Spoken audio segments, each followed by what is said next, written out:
Hello everyone, I'm Baran. Welcome to the first episode of our podcast, Those Who Were Overshadowed by Science, as known as the forgotten dust that was swept behind the glamorous stage of science. I have my friend Ailul, who's here to accompany me on this journey. Hello there, this is Ailul. When Baran came to me with this idea, I asked her, why should anyone be overshadowed if science is objective? But upon reading the files in preparation, my blood ran cold, dear listeners, as anyone's blood would have. Today, we're gonna be talking about how indebted those bright-minded geniuses history and science books tell us all about are, and how the scientists who deserved it had their rights violated. Absolutely. The name we've chosen for the first episode is actually the person who laid the ground for biology, medicine, and even the humans that we are today. Rosalind Franklin. If we can find our relatives through DNA tests, or if we can cure genetic illnesses, we owe it to the woman who lost her life at 37. The woman whose research was stolen by her male co-workers. That is pathetic. Yeah, 37? She was so young, and compared to all the work she's done in her lifetime, that is such a short lifespan, isn't it? Couldn't agree more. Well, as you all know, with the mention of DNA at school, it was always Watson and Crick on the whiteboard as the main figures. Well, it couldn't be more wrong. They even have that famous photograph of them, if you've seen it. A DNA model in their hands, smiling as if they've saved the world. Where in this photo is Rosalind? Why didn't we write her name, even though it was mentioned in the books? That's exactly what we'll be exploring throughout this episode. This question of why. If you're ready, let's take a trip to 1920s London, to the birth of a genius. Take us back, Beran. So, I want to start with a very simple question. Who was Rosalind Franklin? Did she come from a wealthy family, or did she have to climb the stairs through the ranks? She was actually the daughter of a quite wealthy and intellectual Jewish family. Her father had always wanted her to be a social worker, or something like that. However, at the ripe age of 15, she would come to say, I'll be a scientist, much to her father's dismay. At that time, that was the equivalent of a woman stating she'd land on Mars. How cruel. But Rosalind went to Cambridge, didn't she? Did they even accept women back then? Well, they did accept them, but the twist is, they didn't graduate them. Isn't that unbelievable? She attended the classes, passed the exams, did everything the same as a man would, but because she was a woman, she could only get her official graduation degree years later when the rules changed. But did Rosalind stop? No, dear listeners, she didn't stop. First, she worked on coal. The years of World War II. She was making gas masks more effective by breaking down the porous structure of coal. So, in fact, before DNA, she was a hero who saved the lives of thousands of soldiers. But unfortunately, due to the absurd beliefs of her time, her contributions were overlooked and she was wronged. Just like how the rights of women continue to be violated, especially in underdeveloped countries today. I've never heard about that. Usually only her victimization in DNA research is talked about. But apparently her rights were violated not only in DNA, but also in coal, and who knows how many other studies we don't know about. Because she wasn't just a victim, she was an incredible researcher. In 1951, her path crossed with King's College London. That's where the story gets really dark and tense. The school was so misogynistic. Imagine this. Professors and male researchers arguing in elegant dining rooms, with female researchers like Rosalind eating in the kitchen in the basement of the laboratory. How terrible. This isn't just a dining room issue. This means being excluded from the exchange of information, and even, in my opinion, deprivation from human rights. You're left out of those, oh look, I found this conversations that happen whilst they're sipping their fancy coffee. Your efforts are ignored, and even worse, those studies are marketed as if they were done by a man. My God, how did these women put up with this? Honestly, I don't know how they put up with it either. I certainly would not have been able to. Maybe God gave them extra patience, who knows? Anyway, Franklin meets a man named Morris Wilkins there. Wilkins assumes Rosalind is an assistant sent to help him. Rosalind says, I came here to manage the DNA unit.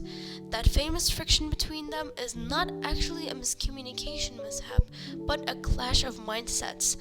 And this mindset remains in some parts of the world. Dining rooms are off limits. So, what about that famous photograph? How was that image taken? You know, the one which changed the history of science? Oh, you mean Photo 51? Well, Rosalind was a world-renowned expert in a technique called X-ray crystallography. DNA is so small that it's almost impossible to see it with a standard microscope. You have to crystallize it, shine an X-ray onto it, and analyze the shadow that forms. This is a process that takes months and requires incredible patience.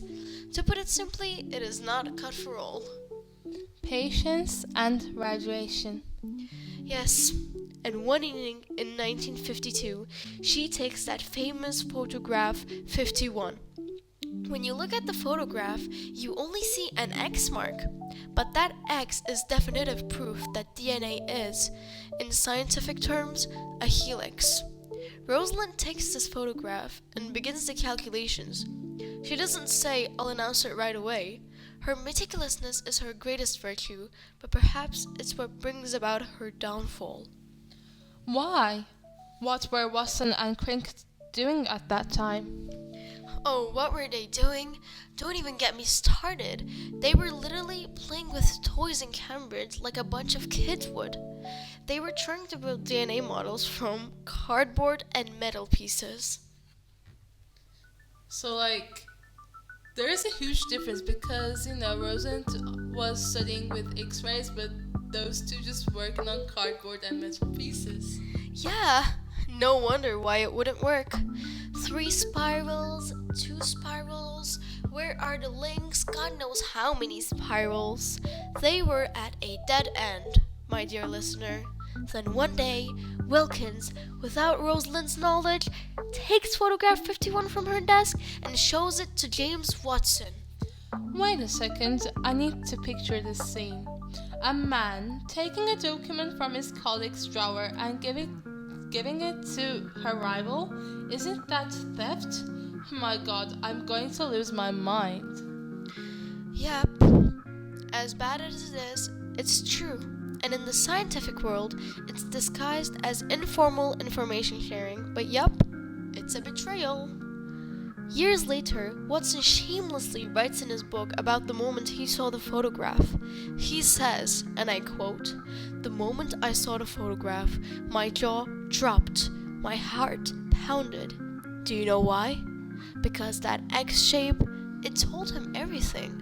The missing piece of the puzzle was completed." And they go and write their article? As if they're snatching goods from a burning building. In 1953, that infamous article appears in Nature magazine. In the article, they only mention in one sentence that they benefited from Rosalind's data. They created the impression that she was only a technician who provided the data, and that the real brilliant idea belonged to them. So, how does Rosalind react? Doesn't she start a fight and say, "This is my photograph"? Doesn't she defend her rights, her work? That's the strangest part. She totally should have. But she's such a noble character that when she sees the accuracy of their model, she says, "Congratulations, it matches my data." She's oblivious. She doesn't fully know about the conspiracies going on behind her back then. She focuses on her work, starts researching the structure of viruses. She works on polio until her frail body can't take it anymore. Because of radiation? Most likely, she dies of ovarian cancer at the age of 37. The year is 1958, and the real disrespect begins after her death.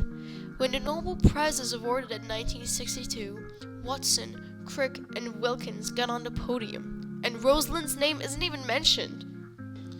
Okay, awards aren't given to the dead people, but shouldn't there be at least a thank you? There should be more than a thank you. After receiving the award, Watson writes a book called The Double Helix. In the book, he refers to Rosalind as Rosie. He describes her as grumpy, jealous, lacking feminine charm, and someone who hides information? So, you steal her data, you win a Nobel Prize, and then you attack her character after she's dead? Like, what you're saying is really harsh. So, are we indebted to the revolutions in the medical world today to the ambition of people with such weak character? Maybe so, but the good part is, today Rosalind Franklin is being given her due. Buildings and universities are now named after her, and her father would beg to differ, but vehicles sent to Mars are named after her. It's not so impossible after all, is it? I mean, she wasn't the dark lady of science. She was the hand that held those X-rays that illuminated the darkness. I think this episode was very educational for me and, of course, for the listeners. And personally, as a woman, I've once understood the importance of the rights I have now. The next time I see that helix, I won't think of Watson, but of that strong woman who was sidelined alone in the lab. Well, dear listeners, that's the purpose of this episode and our future ones, to dispel the shadows. In the next episode, we'll continue with another overshadowed woman hero. Beran, who are we talking about in the next episode?